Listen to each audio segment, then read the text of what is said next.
50 বছর আগে জন্মাইলে বাপের সাথে একসাথে মাঠে যাইতাম, ধান লাগাইতাম, পাট লাগাইতাম, মাছ ধরতাম জাল দিয়া,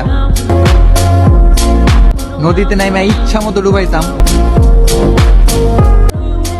20-22 বছর বয়স একটা বিয়া করতাম,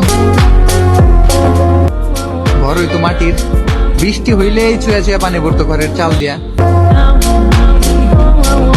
চালে পিঠা সেটা আবার ঠিক করতাম।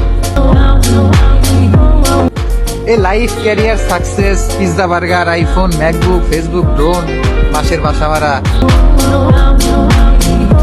কোনো চিন্তা থাকতো না।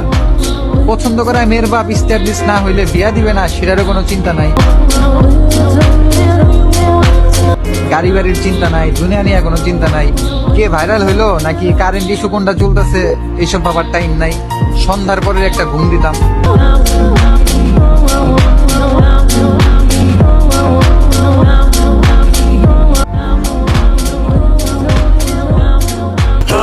আমি না খায় থাকলে আমার দেখে, আমি না খায় থাকলে যদি আমার না দেখে, আমি চা বেচলে আমার দেখলে আমার কি আসে যায়?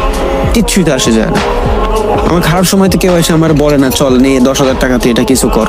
তাহলে আমার ভালো সময় যদি চা বেচলে হয়, মানুষ কি বললো চিন্তা করে লাভ আছে? দুনিয়ায় 99% মানুষ কিচ্ছু করতে পারে না, একটাই রিজন, মানুষ কি বলবে। না খায় থাকলেও তো মানুষ বলে, অনেক বেশি খাইলেও তো মানুষ বলে। তো মানুষের চিন্তা করে লাভ নেই, নিজের চিন্তা করেন, যে কোনো কিছু শুরু করেন। টাকা ইনকাম করার সোর্সের কোনো শেষ নেই দুনিয়ায়। ওকে।